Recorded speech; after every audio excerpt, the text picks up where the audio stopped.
ক্ষুদ্রতম ও বৃহত্তম ভগ্নাংশ বার করতে হবে।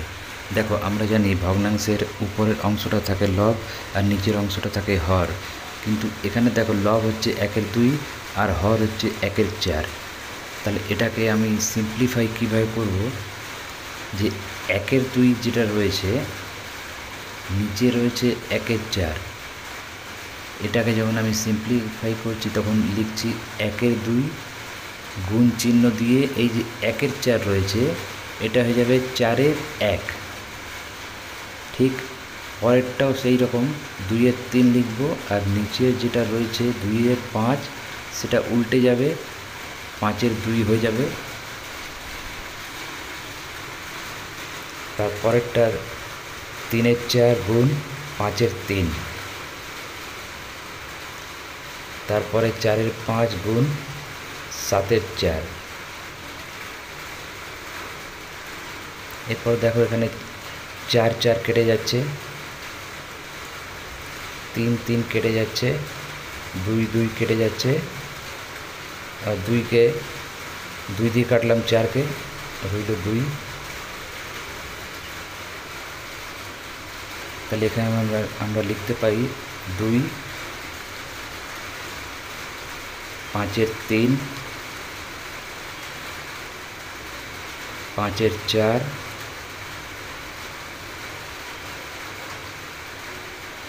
7/5।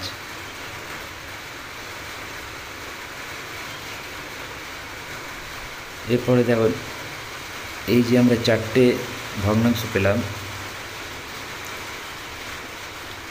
হরগুলো দেখো খেয়াল করো 3 4 5, এই 3 4 5-এর লসাগু কত হবে?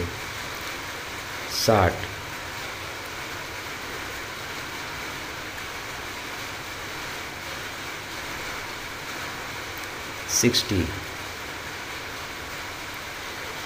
এই চারটে ভগ্নাংশের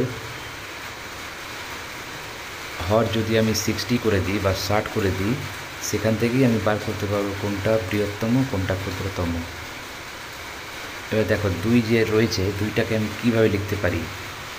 নিচে থাকবে 60 আর উপরে কত দিলে 2 থাকবে? নিশ্চয়ই 120। তাহলে নিচে লিখলাম 60 আর উপরে লিখলাম 120, তাহলে কাটাকুটি করলে 2 আসবে। এরপর দেখো 5/3, 3কে কত দিয়ে গুণ করলে 60 হয়? 20 দিয়ে। এই 20কে আবার 5 দিয়ে গুণ করব, তাহলে হয়ে যাবে 100।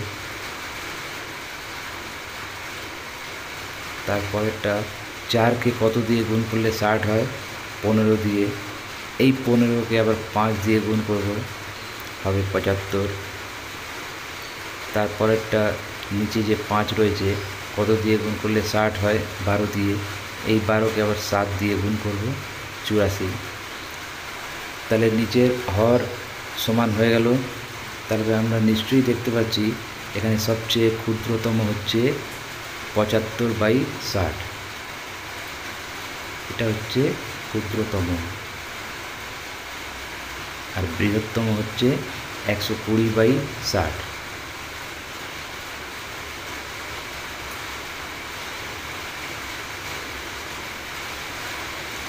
এখানে লিখলেই ছেড়ে দিলেই সম্পূর্ণ হলো না, কিন্তু আমাকে ফিরে যেতে হবে মূল যে ভগ্নাংশ রয়েছে। 75/60 মানে কোনটা ছিল? 3/4/3/5। 3/4 লিখব, তার নিচে লিখব 3/5। এরপরে চলে আসি বৃহত্তম। প্রথমটা দেখো 1/2/1/4।